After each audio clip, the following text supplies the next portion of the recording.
Hello everyone, welcome to my channel Shikya Bhavan Odia, the educational Odia YouTube channel.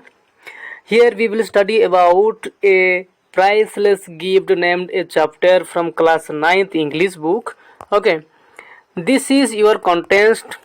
I hope this is clearly visible to you all. Okay, and in this video we will use maximum 80% Odia language because most of the students from Odia medium are face difficult to understand the English. Okay, तो एथिपाई आमे 80% ओडिया कहिकी आउ 20% कौन करिबा ना English आम कथा जमीक सबू स्टूडेंट्स आमर जितके भी चैनल्स अच्छा जोड़ी होगी से समस्त बेनिफिटेड हम ओके एवं यही पाठ गुड़ा करवा मोर जो जितकी सेसन आसो इंग्लिश से पाठ गुड़ा आम कौन करवा ना से टॉपिक रे मनकर आम आज प्राइसलेस गिफ्ट पढ़िया पढ़िया तो प्राइसलेस गिफ्ट ही पढ़िया किंतु जो पाठ भी पढ़िया से जितके भी हार्ड वर्ड गुड़ा आइब से टोटाली वोकाबुलरी आम पढ़ी पढ़ी जा अर्थ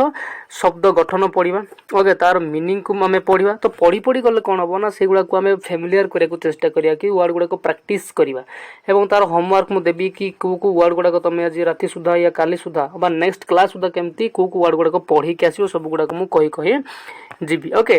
तो बहुत बढ़िया पाठटा रोचे very interesting class because this is priceless gift मैंने we will all are discuss about what is the thing what is the valuable thing which is the priceless okay माने से कहया कथा कोन ना आम एमती कोन जिनसटा देखिछु जो प्राइसलेस सेटा भी पुनी gift okay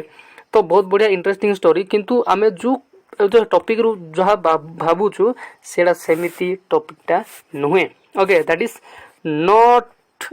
A priceless gift which we are thinking okay तो देखो मुझे पाठटा पढ़ी आगुरी मुझे किसी फ्री रीडिंग कहीकि शुणाऊँ पाठ जहाँ डिमांड करूँ ही पढ़ी पढ़ी जीवी ओके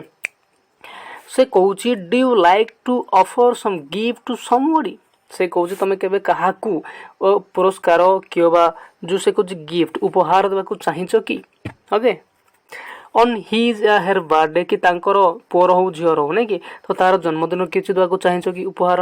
कि वेडिंग कि बाहाघर तुम किसी देच कि देवाक चाहिए कि और स्मॉल माने और सम स्पेशल ओकेशन कि कौन सी गुरुत्वपूर्ण मुहूर्त तुम ताहाकू काहाकू गिफ्ट करिछ कि okay what sort of things should you like to give एवं तुम कौ जिन तुम ताकू देवाई चाहिए आम कौन फालतू जिन गोटे रास्तार गोटे जिनस के उपहार सदृश दिखती कि ना तो किसी गोटे महंगा जिनस जोड़ा से देखी न पाऊ कि आमको भल लगुवा जिनस को आम जार किसी भैल्यू थी सेमतिया जिनस ही आम सब क्या कौन करुचे ना गिफ्ट करुचे है कि नहीं समस्ते राजी ओके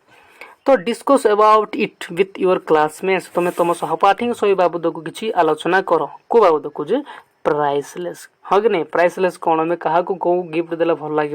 एवं आमठू सान मान अच्छा आम क्या कौ गिफ्ट देवा आमठू बड़ मान अच्छा आम कौ गिफ्ट देला भल लगे ओके गिफ्ट तुम समस्त को दे पार किसी भी कैटेगरी नहीं कि तुम टीचर मान को गिफ्ट देवा नहीं कि देवा बापा माँ को गिफ्ट देहब सांग मान को गिफ्ट देहब आमठू सान भाई भौणी आम पुओ मान को आम पुओ झील मान को गिफ्ट देहब समस्त को गिफ्ट दे हम किंतु कौ टाइप रो गिफ्ट देहब से कौन क्लासमेट मान संगे आलोचना कर ओके किंतु से कही एक्चुअल मेनली प्राइसलेस बोले कौन ओके तो ये बाबद को क्लासमेट मान आलोचना कर बोल से कहूँ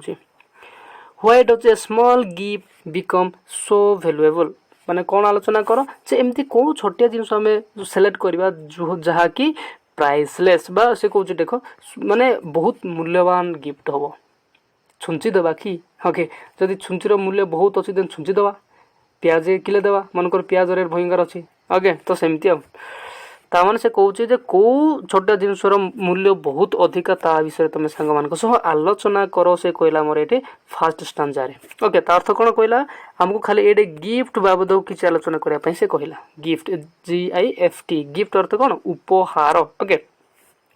नेक्स्ट पढ़िया देख नेक्स्ट रे एटा पाठ परीक्षा रे आइबो नेतकी ओके हेले विषय हमको फ्री रीडिंग से कहूँ कि पाठ जीवा आगु ए दुईटा को पढ़ी की जाओ डू यू नो से कौन कहूँ what do you see when you enter a restaurant तुम गोटे जो रेस्टोरेंट को एंटर कर तुम कौन कौन देखा पाओ रीड दिस इंटरेस्टिंग स्टोरी मजा गपटा पढ़ okay the priceless gift here priceless means देखो से पाठ जो पढ़ुचे आम जो पढ़ा प्राइसलेस तो तार अर्थ कौन ना mean something which has a high value ଲେଖାହେଇଛି ପ୍ରାଇସ୍ ଅର୍ଥ ମୂଲ୍ୟ ଆଉ ଲେସ୍ ଅର୍ଥ ହୀନ, ତାକୁ ଯଦି ମିଶେଇବା ମୂଲ୍ୟହୀନ ହେଉଛି। କିନ୍ତୁ ଏ ପାଠରେ ପ୍ରାଇସଲେସ୍ର ମିନିଂ କ'ଣ ନା ଏ ହାଇ ଭ୍ୟାଲୁ ବହୁତ ମୂଲ୍ୟ ଥିବା ପଦାର୍ଥ। Okay, because it is rare. କିନ୍ତୁ କାହିଁକି ଏଇଟା ପ୍ରାଇସଲେସ୍ ହେଉଛି, ସରି ହାଇ ଭ୍ୟାଲୁ କାହିଁକି ହେଉଛି ନା ଏଇଟା ବହୁତ କ୍ୱଚିତ୍ ଦେଖାଯାଏ ବା କ୍ୱଚିତ୍ ମିଳେ। କ୍ୱଚିତ୍ ଅର୍ଥ କ'ଣ ନା କେଉଁଟାକି ଯୋଡ଼େ ଯୋଡ଼େ ଆଭେଲେବଲ୍ ନଥିବ। Okay, match your points of discussion with this description. ତ ଆମେ ଏଇଟା ଯେଉଁ ପାଠ ପଢ଼ିବା ସେଇଟା ଯେତିକି ଥର ପ୍ରାଇସଲେସ୍ ଆସିବ ଆମେ ସେତେବେଳକୁ ମୂଲ୍ୟହୀନ ନ ବୁଝିକି ଏକ ମୂଲ୍ୟ ଥିବା ବା ଯାହାର କିଛି ଭ୍ୟାଲୁ ଥିବା ମାନେ ପଦାର୍ଥକୁ ଆମେ କ'ଣ ନା ବୁଝିବା। ଓକେ, ତ ଦେଖନ୍ତୁ ଏଠୁ ଷ୍ଟାର୍ଟ ହେବ ଆମର ପଢ଼ାଟା। ଏବଂ ଏଠୁ ଯେତିକି ଆମେ ତଳକୁ ପଢ଼ିବା ସେଠୁ ହିଁ ଆମର ଏକ୍ଜାମ୍ରେ ଆସିବ। ମୁଁ କହିଛି ଯେ ଯେତିକି ପଢ଼ିବା ତା'ର ଭୋକାବୁଲାରୀକୁ ଆମେ କ୍ଲିଅରଲି ବୁଝିଯିବା, ତା ସ୍ପେଲିଂ ବୁଝିଯିବା ଏବଂ ସେଇଟା କେଉଁ ସିଚୁଏସନ୍ରେ କେମିତି ୟୁଜ୍ କରିହେବ ସେ ୱାର୍ଡ଼କୁ ସେତିକି ପଢ଼ିବା। ଓକେ, ଆମେ ଏତେ ବର୍ଷ ଯେଉଁ ଇଂଲିଶ ପଢ଼ି ଆସିଛନ୍ତି, ଗୋଟେ କଥା ମୁଁ କହିବି ଯେ ସବୁ ଇଂଲିଶ ତ ଗଳ କରିକି ପଢ଼ି ଜାଣୁଛନ୍ତି, ହଁ କି ନାହିଁ, କିନ୍ତୁ ଆମେ ପଢ଼ିଛୁ କେବଳ ଏକ୍ଜାମ୍ରେ ପାସ୍ ହେବା ପାଇଁ ପଢ଼ିଛୁ, ନା କି ଆମ ଲାଇଫ୍ରେ ତାକୁ ୟୁଟିଲାଇଜ୍ କରିବା ପାଇଁ ପଢ଼ିଛୁ, ହଁ କି ନାହିଁ। ତ ଏ ପାଠ ଗୁଡ଼ାକ ପଢ଼ିବାକୁ ଆମ ଲାଇଫ୍ରେ ୟୁଟିଲାଇଜ୍ କେମିତି କରିବା। ଓକେ, ତେବେ ସିନା ଆମର ଇଂଲିଶଟା କମ୍ପ୍ଲିଟ୍ ପଢ଼ା ହେଉଛି ୟା ପଢ଼ିଛୁ ବୋଲି ଆମେ କହିପାରିବା। ଓକେ, ଦେନ୍ କାଳ ବିଳମ୍ବ ନ କରିକି ପଢ଼ିବାକୁ ଯିବା। ଚ୍ୟାନେଲରେ ନୂଆ ଅଛନ୍ତି ସବସ୍କ୍ରାଇବ୍ କରନ୍ତୁ, ସାଙ୍ଗମାନଙ୍କୁ ତ ସେୟାର କରିକି ଆରମ୍ଭ କରନ୍ତୁ, ତାକି ନା ମୋ ଚ୍ୟାନେଲରେ ସପ୍ତମରୁ ଦଶମ ପର୍ଯ୍ୟନ୍ତ ପଢ଼ାପଢ଼ି ଗୁଡ଼ାକ ଆରମ୍ଭ ହୋଇଗଲାଣି। ତ ଜଏନ୍ ହେଇଯାଆନ୍ତୁ ସାଙ୍ଗେ ସାଙ୍ଗେ। ମୁଁ ସାଙ୍ଗମାନଙ୍କ ଯଦି ବି ପାଖରେ ଅଛନ୍ତି ସେମାନଙ୍କୁ ସେୟାର କରି ଜଣାନ୍ତୁ, ତାକି ସେମାନେ ମଧ୍ୟ ଆମର ଜଏନ୍ ହେଇଯିବେ। ଓକେ, ସେ କହିଲା ଦେଖ ଏଇଟା 1 ନମ୍ବର ପଢ଼ିବା, 1 ନମ୍ବର ପଢ଼ୁଛନ୍ତି ଆମେ। ଓକେ, ସେ କହୁଛି କ'ଣ, I went to a vegetarian restaurant. I go ଅର୍ଥ କ'ଣ ମୁଁ ଯାଏ, ହଁ କି ନାହିଁ। ବଟ୍ ସେ କହିଲା ଯେ ଆଇ ୱେଣ୍ଟ ମୁଁ ଗଲି କେଉଁଠୁ ନା ଭେଜିଟେରିଆନ୍ ରେଷ୍ଟୁରାଣ୍ଟ। ଭେଜ୍ରୁ ଭେଜିଟେରିଆନ୍ ହେଇଛି। ଭେଜ୍ ଅର୍ଥ କ'ଣ ନା ଏଇଟା ହେଉଛି ଆମର ଶାକାହାରୀ। ଓକେ, ଯିଏକି ମାଂସ ଖାଇବ ନାହିଁ। ତ ଭେଜିଟେରିଆନ୍ ରେଷ୍ଟୁରାଣ୍ଟ କଲି ହୋଟେଲ, ଖାଇବା ହୋଟେଲ। ତ ସେ କହିଲେ କ'ଣ ନିରାମିଷ ହୋଟେଲକୁ ମୁଁ କ'ଣ କଲି ନା ଗଲି। ୱେଣ୍ଟ ଅର୍ଥ କ'ଣ ଗଲି, ଗୋ ୱେଣ୍ଟ ଗନ୍ ଆପଣ ଶୁଣିଥିବେ। ଓକେ, ଗୋର ଏଇଟା ପାଷ୍ଟ ପାର୍ଟିସିପଲ୍ଟା। ତ ଆଇ ବୋଲେ କିଏ ଏଠି ନା ଲେଖକ, ଯିଏ ଗପକୁ ଲେଖୁଛନ୍ତି ସେ ନିଜକୁ କହୁଛନ୍ତି ଆଇ। ଓକେ, ତ I went to a vegetarian restaurant କ'ଣ ଏଇଟା ଗୋଟେ ପ୍ଲେସ୍ର ନାଁ। ତ ଏ ଯେଉଁ ପ୍ରିପୋଜିସନ୍ ଟୁ ଲାଗିଛି ଏଇଟା କେତେବେଳେ ଟୁ ଅର୍ଥ କୁ ବୁଝେଇବ। ଓକେ, ମୁଁ କେଉଁଠୁ ଗଲି ନା ଗୋଟେ ଭେଜିଟେରିଆନ୍ ରେଷ୍ଟୁରାଣ୍ଟକୁ ଗଲି। It was lunch time. ଏଇଟା ଆକ୍ଚୁଆଲି କ'ଣ ନା ମଧ୍ୟାହ୍ନ ଭୋଜନର ସମୟ ଥିଲା ଯେତେବେଳେ ମୁଁ ହୋଟେଲକୁ ଏଣ୍ଟ୍ରି କଲି। Okay, there were people. ସେଠି କ'ଣ ଗୁଡ଼ାଏ ଲୋକ ଥିଲେ। ଇଟିଂ ଆଣ୍ଡ ଡ୍ରିଙ୍କିଂ, ଖାଉଥିଲେ ଆଉ ପିଉଥିଲେ। ପିଇବାଟା କ'ଣ ଏକ ତ ସେ ପାଣି ପିଉଥିବା କଥା ସେ କହିବନି, କେବେ ବି ପାଣି ପିଇବା ଲୋକ ଦେ ଆର୍ ଡ୍ରିଙ୍କିଂ, ହିଜ୍ ଡ୍ରିଙ୍କିଂ କେବେ କୁହାହେବନି। ପାଣି ପିଉଛି ଯଦି ବରଂ କିଛି ଯଦି ସେ ଆଲକୋହଲିଂ ୟୁଜ୍ କରୁଛି, ଡ୍ରଗ୍ସ ବା କିଛି ଯଦି ମଦ୍ୟପାନ କରୁଛି ତାକୁ ଆମେ ଡ୍ରିଙ୍କିଂ ବୋଲି କହିପାରିବା। ହୋଟେଲରେ କିଛି ଲୋକ ଖାଉଥିଲେ ଆଉ ମଧ୍ୟ ପିଉଥିଲେ। Doubt clear. The restaurant was very crowded. Crowd ଅର୍ଥ କ'ଣ ନା ଗହଳି, ଧୂଆଁଧାର ଗହଳି ଥିଲେ ସେ ହୋଟେଲ ଯେତେବେଳେ ସେ ଲେଖକ ଏଣ୍ଟର କଲେ। Okay, I saw that. ସେ କ'ଣ କଲା ମୁଁ ତାକୁ ଦେଖିଲି। Okay, some of the chairs. ସେ କ'ଣ କଲା I saw that some of the chair ଅର୍ଥ କ'ଣ କରେ ବହିବାଟା ଚୌକି ଗୁଡ଼ାକ। And tables had been pushed into a corner. କ'ଣ ହେଇଛି ସେ ଯେତେବେଳକୁ ଏଣ୍ଟର କଲେ ବହୁତ ଗୁଡ଼ାଏ ଲୋକ ଥିଲେ, ପିଉଥିଲେ, ଖାଉଥିଲେ ଆଉ ଗହଳି ବି ଥିଲେ। ତ ସେ ଦେଖିବାକୁ ପାଇଲେ କିଛି ଚେୟାର ଗୁଡ଼ାକ ଯେଉଁଟାକି ଏଇଟା ମନେକର ଆମର ଚାରିକୋଣିଆ, ତ ସେଗୁଡ଼ାକ ନା ଟେବୁଲ୍ ଗୁଡ଼ାକ କୋଣକୁ ଠେଲି ଦିଆହେଇଛି ବା ଠେଲିଛନ୍ତି, ମଝିରେ ବସିକି ଖାଉଛନ୍ତି ପିଉଛନ୍ତି। ଓକେ, କର୍ଣ୍ଣର ଅର୍ଥ କ'ଣ କୋଣ, ଯେଉଁ ଏମିତି ନଥାଏ କି ଘର କୋଣଟାକୁ ତାକୁ କର୍ଣ୍ଣର ବୋଲି କୁହାହେଉଛି। Okay, I choose the corner table. ଏବଂ ମୁଁ କ'ଣ କଲି ନା ଗୋଟେ କର୍ଣ୍ଣରରେ ଥିବା ଟେବୁଲ୍କୁ ପସନ୍ଦ କଲି, ଯାଇକି ସେଇଠି ବସିବି। ଓକେ, ଆଉ ଖାଇବି ଯାହା କରିବି ଆଉ। ସିଟେଡ୍ ମାଇ ସେଲ୍ଫ, ଯାଇକି ସେ ନିଜେ ବସିଗଲେ। And started skimming through the newspaper. ଏବଂ ସେ ନ୍ୟୁଜ୍ ପେପର୍ ଯେଉଁ ଖବରକାଗଜ ଥାଏ ନାଇଁ କି ସେଗୁଡ଼ା ସେ ପଢ଼ିବାକୁ ଆରମ୍ଭ କଲେ। That's clear. ତ ଆଟ୍ ଦ୍ୟାଟ୍ ମୁମେଣ୍ଟ ଏବଂ ଠିକ୍ ସେଇ ସମୟରେ ଆଇ ନୋଟିସ୍ଡ ବୋଲେ କ'ଣ କି ମୁଁ ଜାଣିବାକୁ ପାଇଲି ଏ ଭେରି ୟଙ୍ଗ ଗାର୍ଲ, ଗୋଟେ ଯୁବତୀ କ'ଣ କଲେ ଲୁକିଂ ଆଟ୍ ମି। ଆଟ୍ ଅର୍ଥ କ'ଣ ମୋ ଆଡ଼କୁ ସେ ଦେଖୁଛନ୍ତି। ଓକେ, ମୁଁ ଯେତେବେଳେ ସେ ପେପର ପଢ଼ୁଥିଲି, ଖାଉଥିଲେ ପଢ଼ୁଥିଲେ ଆକ୍ଚୁଆଲି, ତ ସେ ଟାଇମ୍ରେ ମୁଁ ଜାଣିବାକୁ ପାଇଲି ଗୋଟେ ଯୁବତୀ କ'ଣ କରୁଛନ୍ତି ନା ମୋ ଆଡ଼କୁ ସେ ଲୁକିଂ ଆଟ୍ ମି ବୋଲେ କ'ଣ ନା ମୋ ଆଡ଼କୁ ଦେଖୁଛନ୍ତି। ଲୁକ୍ ଆଟ୍ ମି କହିଲେ ମୋ ଆଡ଼କୁ ଅନାଅ ଏମିତି କହିବାଟା। ଓକେ, ଲୁକିଂ ଆଟ୍ ମି ମୋ ଆଡ଼କୁ ଚାହୁଁଛନ୍ତି। ହେର୍ ଆଇସ୍ ୱେର୍ ଲାର୍ଜ, ତା ଆଖି ବଡ଼ ବଡ଼ ଥିଲା। And they had A sad expression एवं ताप से झियो पाखरे दे अर्थ से मान कथा कहूना से झील को से बेसिकाली कहते से दे हाड ए सैड एक्सप्रेशन ता पाखरे केंद्र थिला ना ना दुखद एक्सप्रेशन थिला ओके माने से दुख जना पड़ुले ता अर्थ कंप्लीटली बुझा गले okay next as he was going out she asked the cashier in a low voice जेतल से होटल रे खाउथले सेतल से बाहर की गले सेतल से कोन कले ना कैशियर जे पैसा नि रखंते कि होटल रु बाहर की आइबा आगरु जो पैसा देके जिबा होय नि कि तू कैशियर कहते जे पैसा रखे होटल रे ताकू लो वॉइस रे पचारला क्षण स्वर रे पचारला is that gentleman an Indian से भद्र व्यक्ति जनक भारतीय की बोल के से जोटा पचारला ओके आई थिंक सो आमर कैशियर कौन कहले हाँ मुझे से ही भावुची से निरीह सरल अच्छी से हूँ तो भारतीय हो थाई पारती बोल से कहले दि कैशियर रिप्लाइड से आंसर कले हाँ मुझे से भावुची हो थाई पारती भाविले the girl looked at me once more एवं से जो पचारे कैशियर को कैशियर आंसर शुणला पर से पुणी थर से झिम आड़ को चाहिए एंड वेंट आउट एवं से सेठू बा होटल रु चलीगला ओके बुझा पड़े इंग्लीश गुड़ाक जो गुड़ाक तुमको डिफिकल्ट लगुच वार्ड लेख खातार लेख खाली फिल्म देखला बेला देखले केबे पाठ हेनी आम एत वर्ष इंग्लीश पढ़लु इंग्लीश कही जमी पारुनु बस से सिचुएसन समस्त हम okay it surprised me okay सेटा मते आश्चर्यजनित कला कोड़ा झील कहीं मो विषय पचार मु भारतीय न से आठू ताठू के पचार से मते आश्चर्यजनित कला सरप्राइज बोले कौन कर आश्चर्यजनित मी अर्थ मते ओके व्हाई कहीं व्हाट वाज द मैटर कहीं को माने को कारण पे से मते पचार लागुछंती आगे नहीं से आगे मते पचार था से कैशियर को कहीं पचार लागुए तो कैशियर तार चिन्ह थिबे ओके सेंती गुड़ाए जिनस मते आश्चर्यजनित कला मते भाबिया को बाध्य कला her interest in me aroused my माने कोन क्यूरियोसिटी इन हेर एवं क्यूरियोसिटी बोले कोन ना बाध्य कला एक्चुअली मु ए जिनस गुड़ाक ता विषय मुझे जाने को माने बहुत इच्छा कर से किए को झील से कहीं मत खोजुची किए बा से मो विषय कहीं जाने को चेष्टा करुचे एगुड़ाक मत जाने को व्यतीत कला व्हेन आई हाड फिनिश्ड माय लंच जो मो मध्याह्न भोजन खत्म कली सारे खाଇବା सरीगला आई आस्क्ड द वाटर एवं जे पानी माने कौन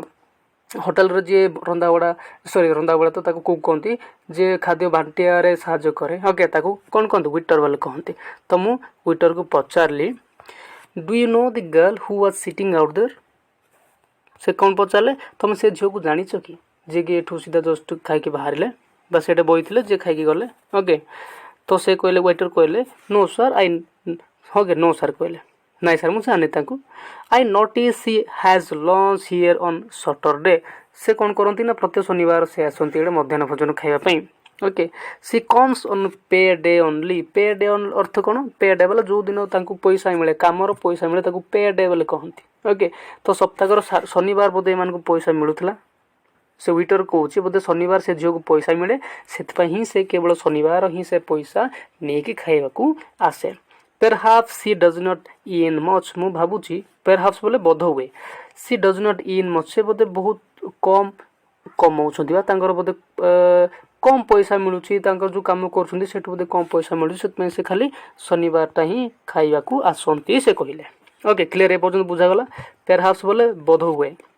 ओके पे डे अर्थ कोन ना पैसा पाइला दिन बा दरमा पाइला दिन okay I was moved by that he said okay I was moved by what he said से तार कथा सुन के मुझे चली गले okay the curiosity I felt about the girl persisted actually मुझे विषय भाविया को लगे किए ही तो से कहीं मत खोजुची बा मत कहीं से दिथर देखला मो विषय कहीं पचारथला सेडा को मु भाविया को लगे why had she inquired about me से कहीं मो विषय इंक्वायरी करछि तदंत इंक्वायरी अर्थ तदंत कहीं करू से मो विषय Who was the mysterious child? Say mysterious child किए okay I kept thinking of her poverty stricken sad and anxious figure एवं से ता दुर्बल पतला एवं तांगर से चेहरा गुड़ाक मो आखि सामना रे नाची गला Could I help her in any way मु तांको भी मार्ग पटु ताको सहाय्य करि पारे कि लेखक एडे द्वंद्व पड़ुं से झील कहीं मत पचार लगुला है ना मो विषय पचार लगुला से कहीं दुई थर अनेला है ना तो एमती गुड़ाए क्वेश्चन मन भितर उंकी मारुची ओके एत कथा से पढ़लु आम नेक्स्ट पैराग्राफ दि वीक पास्ट गोटे सप्ताह बीतीगला ୱିକ୍ ଅର୍ଥ ସପ୍ତାହ, ପାଷ୍ଟ ଅର୍ଥ ବିତିଗଲା ବା ଚାଲିଗଲା। ସଟରଡେ କେମ୍ ଅଗେନ୍, ଆଉ ଶନିବାରଟା ପଳେଇ ଆସିଲା। I went to the same restaurant, ଏବଂ ମୁଁ ସେଇ ସମାନ ଭୋଜନାଳୟକୁ ଗଲି। As I entered, I saw her sitting at the same table as before. ମୁଁ ଫାଷ୍ଟ ଶନିବାର ତାଙ୍କ ସହିତ ଯେତେବେଳେ ମୁଁ ଦେଖା ହେଲା, ସେ ଶନିବାର ଯେମିତି ସେ ଯେଉଁ ଜାଗାରେ ବସିଥିଲେ ବସ୍ ସେମ୍ ଟେବୁଲ ସେମ୍ ଜାଗାରେ ସେ ବସିଥିବାର ମୁଁ ଦେଖିଲି। ଓକେ, ସି ୱାଜ୍ ସିଟିଂ, ସେଠି ସେ ବସିଛନ୍ତି। I went up to her, ମୁଁ ତାଙ୍କ ଆଡ଼କୁ ଉଠିଗଲି ବା ତାଙ୍କ ଆଡ଼କୁ ମୁଁ ଗଲି। Okay, went up to her and took the chair opposite her. ହଁ କି ନାହିଁ, ହେର୍ସ କହିଲା ସେଠି, ଠିକ୍ ଅଛି। ତ ଏଇଟା ଚେୟାର ଅଛି, ସେ ଏପଟ ମାନଙ୍କର ବସିଛନ୍ତି, ସେ ମାନେ ଲେଖକ ତାଙ୍କ ଅପୋଜିଟ୍ ସାଇଡ଼୍କୁ ସେ ଚେୟାର ନେଇକି ଗଲେ ଆଣ୍ଡ ବସିଲେ। ଓକେ, ବୁଝା ପଡ଼ୁଛି ବୋଧେ। I ୱିଶ୍ଡ here a good afternoon, ଯେହେତୁ ସେ ଖାଇବା ଲଞ୍ଚ ଟାଇମ୍ଟା, ତ ସେ ଯାଇକି ଗୁଡ୍ ଆଫ୍ଟରନୁନ୍ ମ୍ୟାମ୍ ଯାହା ଗୋଟେ କହିଥିବେ। ଓକେ, ସେ wish her a good afternoon and then by making one brief remark after another, ଏବଂ ଆମେ ଦୁଇ ଦିନଙ୍କ ବିଷୟରେ କଥା ହେବାକୁ ଲାଗିଲୁ ସେ କହୁଛନ୍ତି। Okay, I was able to start a conversation. Okay, able to start ବୋଲେ ମୁଁ କନଭରସେସନ୍ ଅର୍ଥ କ'ଣ, କଥାପକଥନ ବା ମୁଁ କିଛି କହୁଥିବି ଶୁଣୁଥିବେ, ସେ କିଛି କହୁଥିବେ ଶୁଣୁଥିବି, ଆନ୍ସର ଦିଆ ନିଆ ପ୍ରଶ୍ନ ଆନ୍ସର ଚାଲିଥିବ, ତାକୁ ତ କଥାପକଥନ କହନ୍ତି, କନଭରସେସନ୍ ଇଂଲିଶରେ। Okay, I was able to start a conversation, ମୁଁ କଥା ଆରମ୍ଭ କଲି ସେ କହୁଛନ୍ତି। At last she asked, ଏବଂ ଶେଷରେ ସେ କହିଲେ, are you an, କ'ଣ are you an Indian, ତମେ ଭାରତୀୟ କି? କ୍ୱେଶ୍ଚିନ୍ ପଚାରିଲେ, ତମେ ବି କାହାକୁ ବି ପଚାରିପାର are you an Indian। Okay, ତମେ ଏ କଥା ଗୁଡ଼ାକ ତୁମ ଡେଲି ଲାଇଫ୍ରେ ୟୁଜ୍ କରିପାରିବ। ପିଲାମାନେ ଖାଲି ଯେଉଁଟା ପଢ଼ୁଛୁ ନାହିଁ କି ସେଗୁଡ଼ା ଖାଲି ପରୀକ୍ଷାରେ ଆସିଲେ ଲେଖିବି ସେଥିପାଇଁ ନୁହଁ, ବୋଲିକି ଆମେ କେମିତି ଇଂଲିଶ ଗୁଡ଼ାକୁ ଡେ ଟୁ ଡେ ଲାଇଫ୍ରେ ୟୁଜ୍ କରିପାରିବା, ଦେନ୍ ହିଁ ଆମର English vocabulary, English sentence making, speaking English ଗୁଡ଼ାକ ବହୁତ ଇମ୍ପ୍ରୁଭ୍ କରିପାରିବା। ଓକେ, ଦେନ୍ ସେ କହିଲା, ସେ ଝିଅଟା କହିଲା, ମାଇ ବ୍ରଦର ଇଜ୍ ଇନ୍ ଇଣ୍ଡିଆ, ମୋ ଭାଇ କେଉଁଠି ଅଛନ୍ତି? ଇନ୍ ଇଣ୍ଡିଆ, ଭାରତରେ ଅଛନ୍ତି। ହି ଇଜ୍ ଏ ସୋଲଜର, ସେ କେମିତିଆ ନା ସେ ସୈନିକ ହିଁ ଭାରତରେ ଅଛନ୍ତି। He have not had a letter from him for a long time. ଦୀର୍ଘ ସମୟ ହେଲା ସେ ନିଜ ଆଡ଼ୁ କୌଣସି ଚିଠିପତ୍ର ଆମକୁ କରି ନାହାନ୍ତି, ଦୁଃଖ କଥା ସେ କହୁଛନ୍ତି। ମାଇ ମଦର ଇଜ୍ ଭେରି ୱରିଡ୍, ମୋ ମା ବହୁତ ଚିନ୍ତାରେ ଅଛନ୍ତି, କାହିଁକିନା ଯବାନମାନଙ୍କୁ ସୋଲଜରମାନଙ୍କୁ ବିଶ୍ୱାସ ନାହିଁ। କାହିଁକି ନା ଏଇ ମିନିଟ୍ରେ ଥିବେ, ନେକ୍ସଟ ମିନିଟ୍ରେ ସେ ନଥିବେ, ସେଥିପାଇଁ ତାଙ୍କ ଜୀବନକୁ କେବେ ବି ଭରସା ନାହିଁ। ତ ମା କ'ଣ ଅଛନ୍ତି, ବହୁତ ଚିନ୍ତିତ ଅଛନ୍ତି। ବିକଜ ହେର୍ ସନ୍, ମାନେ କ'ଣ, her son is a soldier, ତାଙ୍କ ପୁଅ ଜଣେ ସୈନିକ ହେତୁ ମା ବହୁତ ଚିନ୍ତାରେ ଅଛନ୍ତି। She is afraid something has happen to him, କାହିଁକି ଡରୁଛନ୍ତି ନା କିଛି ବୋଧେ ତାଙ୍କ ସଙ୍ଗ ଘଟିଗଲା। ସୈନ୍ୟମାନଙ୍କ ସହିତ କ'ଣ ଘଟେ ନା ମୃତ୍ୟୁ ହିଁ ଘଟେ, ଆଉ କିଛି ନାହିଁ, ଯୁଦ୍ଧ ହେବ ମୃତ୍ୟୁ ଘଟେ, ଆଉ ସେଥିପାଇଁ ବୋଧେ ମୋ ପୁଅର ଚିଠିଟା ଆସୁନି ବୋଲି ସେ ମା କ'ଣ ଅଛନ୍ତି, ବହୁତ ଚିନ୍ତିତ ଅଛନ୍ତି। ଓକେ, ଝିଅଟା କହିଲା ଏତିକି କଥା। Okay, I learn that her only guardian was her brother, ସେ କ'ଣ କଲେ, ଏବେ ତ ମା ତ ଚିନ୍ତା ହେଇକି ଅଛନ୍ତି, ବୁଢ଼ୀ ମା ଅଛନ୍ତି। ଓକେ, ତ ତାଙ୍କର ଜଣେ ହିଁ ଗାର୍ଡ଼ିଆନ୍। ଓକେ, ତ ଗାର୍ଡ଼ିଆନ୍ ଅର୍ଥ କ'ଣ, ଅଭିଭାବକ ବୋଲି କହନ୍ତି ଓଡ଼ିଆରେ। ତ ମୁଁ ଶିଖିଲି କ'ଣ ନା that her only guardian was her brother, ତାଙ୍କ ଭାଇ ହିଁ ତାଙ୍କ ରକ୍ଷଣାବେକ୍ଷଣ କରନ୍ତି। She lived with her old, okay, widowed mother Mrs Betty, ଏବଂ ସେ ଝିଅଟା ଯେଉଁ କଥା ହେଉଛନ୍ତି ସେ କେମିତିଆ ନା ଭାଇ ହିଁ, ମାନେ ଜଣେ ହିଁ ଭାଇ ବୋଲି ତାଙ୍କର, ଏବଂ ସେ ଜଣେ ତାଙ୍କର ମା, ଯିଏକି ବୃଦ୍ଧ ମାଙ୍କ ସହ, ମିସେସ୍ ବେଥି ତାଙ୍କ ନାଁ, ତାଙ୍କ ସେ ବାସ କରୁଛନ୍ତି ବୋଲି ଲେଖକ ଜାଣିବାକୁ ପାଇଲେ ଏ ସେଣ୍ଟେନ୍ସରେ। Okay, then next paragraph, I understood how she felt, ଏବଂ ସେ ମୁଁ ଅନୁଭବ କଲି ଯେ ସେ କେମିତି ଅନୁଭବ କରୁଥିବେ ବା ତାଙ୍କ କେମିତି ଜୀବନ ବିତୁଥିବ ସେଇଟା ସେ ଅନୁଭବ କଲେ। Okay, I think she wanted me to see her mother but she did not have the courage to ask me a company her home। ସେ କ'ଣ କଲେ, ମାନେ ଲେଖକ ଭାବୁଛନ୍ତି ଯେ ସେ ବୋଧେ ମୋତେ ଚାହୁଁଛନ୍ତି ତାଙ୍କ ଘରକୁ ଯିବା ପାଇଁ ବା ଘର ନେଇକି ସିଚୁଏସନ୍ ଦେଖିବା ପାଇଁ, ତାଙ୍କ ମାଆଙ୍କ ସହ ଭେଟ କରିବା ପାଇଁ ବୋଧେ ସେ ଚାହୁଁଛନ୍ତି, କିନ୍ତୁ ତାଙ୍କର ସାହସ ହେଉନାହିଁ କି ସେ ମୋତେ କହିବେ କି ଚାଲନ୍ତୁ ମୋ ଘରକୁ ଯିବା। ଓକେ, ମାନେ ଆକମ୍ପାନୀ ତ ସାଥୀ କରିବା, ମାନେ ମୋ ଘରକୁ ସାଥୀ ହେଇକି ଚାଲନ୍ତୁ ବୋଲି ସେ ଲେଖକ ମାନେ କ'ଣ ଜାଣିପାରିଲେ ସେ ମୋତେ ଚାହୁଁଛନ୍ତି ମୁଁ ତାଙ୍କ ଘରକୁ ଯାଉ ବୋଲିକି। Okay, we finished our lunch and get off together, ଏବଂ ଆମେ କ'ଣ ନା ମଧ୍ୟାହ୍ନ ଭୋଜନ ମିଶାଇକି ସରିଲୁ ଏବଂ ଉଠିଗଲୁ। ଓକେ, ଉଠିଲୁ। ଆସ୍ ହି ୱାଲ୍କଡ୍ ଆଇ ଆସ୍କଡ୍ ହେର୍, ଯେତେବେଳେ ସେ ଚାଲୁଛନ୍ତି ମୁଁ ତାଙ୍କୁ ପଚାରିଲି, May I no your name, ମୁଁ ତୁମ ନାଁ ଜାଣିପାରେ କି? ତୁମେ ଏଇଟା ଯାହାକୁ ତାକୁ ପଚାରିପାରିବ ଯିଏ ତୁମଠୁ ସାନ ବୋଲିକି ଭାବୁଛ। ଓକେ, ବଡ଼ମାନଙ୍କୁ ଏମିତି ପଚାରିବେ ନାହିଁ। ଓକେ, ସେ ଝିଅ ଉତ୍ତର ଦେଲା, ମାଇ name is Maggi. Okay my name is Maggi मो ना मैगी बोली से ता परिचय दउछंती वी चैटेड प्लीजेंटली आमे भलसे कथा हेलु and soon reached as a bus stand एवं आमे गोटे बस स्टैंड रे मध्य पहुंची गलु रीच अर्थ पहुंचबा रीच अर्थ पहुंची गले ओके रीच रो पास्ट टेंस ता this gave me the opportunity to asking her where she worked okay से कहला दिस गेव मी अपॉर्चुनिटी अर्थ कोन ना सुविधा बा से माने लेखक एटे कहू चाहूँगी जे से मत गोटे चान्स देले एवं मुझे चान्स छाड़िली ना मुझे पचारि से कौटे कौन काम करती ओके झील आंसर कल कौन do you usually go this वे से कौन कहते तुम प्राय रास्तार जावास कर कि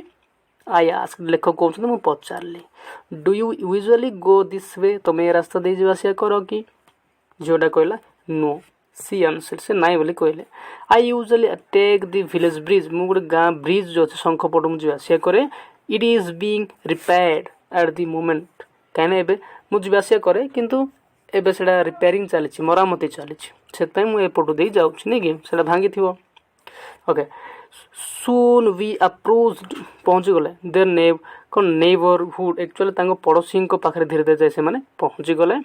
we had reached a narrow doorway okay we had actually से माने गोटे कबाटे पहुँची गले ता अर्थ ओके मैगी टुक कौन कले Maggie took a thin latch key out of her pocket and open the door से गोटे पतला चाबी काढ़िले से जेहेतु से कहले ना डोर वे कबाटे पहुँची गले तो से कबाट को से ऑन करने लेची कौन कले ना गोटे मैंने कौन मागी से झील ना कौन थी नंबर मागी थी माय नेम इज मागी जो कहले मागी कौन कला से गोटे चाबी काढ़िले पतला चाबी और से कौन कले पॉकेट काढ़ कबाट को ओपन कले open the door she enter and said please come in से झील आग पशिले लेखक को डाकुन भितर को आसतु ओके प्लीज कम इन तुम एटा कही पार ओके नेक्स्ट कहले together we descended the stage to the kitchen descending बोले देख डिसेंडिंग अर्थ कौन ना तलकू तलकू जा पाहाचर जब तलकू तलकू जाए डिसेंडिंग बोले कहती एवं ऊपर को जा प्रक्रिया को मैं आसेंडिंग बोले कहूँ ओके आसेंडिंग डिसेंडिंग ऑर्डर बोली अच्छे तुम बड़ क्लास गुड़ाक पढ़ okay together we descending the stage stair अर्थ पाहाच एवं टू दी किचेन से किचेन को केमती गले ना तलकू तलकू जाकि किसी पाहाच उल्लिकी से किचेन रे पहुँचले माँ कहले मदर मदर सेड माने मैगी कहले माँ ओके माने से कबाटू कहले an Indian gentleman has come to see you गोटे भारतीय भद्र व्यक्ति आपन देखा करिया आसी बोल कि मैगी तांको माँ को कहउछंती ओके व्हेयर इज ही से कोठी के कहले ना तांको माँ तांको कहउछंती से कोठी the old women asked eagerly अर्थ कोन तरतर हे प्रभु किए से भारत आइछंती किए से कोड अछंती एंती से पचारले okay with smile I stepped into the kitchen behind Maggie एवं गोटे स्माइल बा गोटे स्मित हास्य सह मैगी संगे ता माँ पाख को पछे पछे गली सी इंट्रोड्यूस्ड मी से मते कौन कले ना इंट्रोड्यूस अर्थ कौन करे ताको आमे कहिबा से मो परिचय प्रदान कले okay introduce me how do you do एवं तुम कौन करो बा केमती अच्छो सेटा पचारले okay I said and held out of my hand okay तार मु हाथ धरला से कहउछंती ओके से कहले excuse me my hands are covered with flour एवं से हाथ मिलान कि फॉरेन कंट्री गुड़ाक हाय हेलो कह हाथ मिले तो सेमती आम कौन कले ना मैगी माँ कौन कर हाथ मिलाऊँ okay held out my hand से कहते से कहले excuse me my hands are covered with flour अर्थ कौन अटा से अटा दलुले तो से मैगी माँ को कौन ना सब हाथ अटारे परिपूर्ण होती आई एम मेकिंग केक्स से कौन कर पुणी ना केक बनाऊँ कहीं ना फ्लोर अर्थ अठा ओके अठा नाई अट्टा जो गहम जो गुंडटा हुए अट्टा कहती people will come to buy them this evening okay शनिवार राति बनाऊँ ना तो लोक कहते युवाक लोक किणापी राति आमको आम घर को आसवे this is the way we make our living एवं आम कौन करूँ ना ए माध्यम आम गुजारण मेंटाऊ प्रत्येक शनिवार राति से माने कौन करती ना अटा केक अटारे केक बनाती बिकती ओके लॉट्स ऑफ ट्रबल बहुत असुविधा अच्छे बापू आमर पुओ जी अच्छी से कि चिठी पत्र ना पैसा किसी पठाऊ ना आम प्रत्येक शनिवार अटारे रुटी बनाऊँ बिकुचु तापर आमर जीविका चलैचु बोल से कहले दुख स्टोरी से लेखकों को कहते ओके सैटरडे नाइट इज माने कौन is a time of festivity in poor neighbourhoods घटना कौन हो Saturday night is Saturday night is a time of festivity in poor neighborhood. Okay. All kinds of things are sold on this night. घटना कौन होची ना जो साई पड़िशा रे पड़िशा जो मैंने भी थे से कौन ना प्रत्येक शनिवार राति से माने किଣା बिका धूमधाम हुए गोटे हाट हुए से कहया कथा तो से बहुत बिका हुए से आम एठू राति कौन करूँ ना ये फ्लोर रे केक बनाऊँ और बिकबू this street are more crowded than any other day एवं ये शनिवार रातिटा अलग दिन राति ठू अधिका गहली हुए कहीं से हाट बसे मार्केट हुए okay This is the day when they are able to spend a little from their weekly wages. घटना कौन होची wages बोले कौन आदाय ओके वीकली बा साप्ताहिक आदाय से कौन करूछंती ना एई शनिवार रातिर ही भलो आदाय हुए बोली लेखक एटे तांको माँ कहउछंती कार ना मेगिंग को माँ एठे कहउछंती ओके आई होप वीडियो बुझा पड़ो भल भी लगी जदि आप क्लास 9th रे देन तो ठीक अच्छी आउ जो मैंने भी 8th अच्छे से भी चैनल को सब्सक्राइब करने कहतु कहीं मुझे माध्यम चैनल माध्यम सप्तम रु 10th पर्यंत ऑल सब्जेक्ट वीडियोस को नहीं आउची ओके देखा अलग को नया वीडियो जोड़ी के आलोचना करिया ना एटा ओके 2 नंबर एवं सरला पर्यंत क्वेश्चन आंसर मध्य करबा बेकाबलार मु तो बुझे बुझे चलुची मो सहित ताल मिलाइके चलतु बहुत भल से आपन इंग्लिश इंप्रूव हम ओके देखा अलग कोन वीडियो रे थैंक यू सो मच।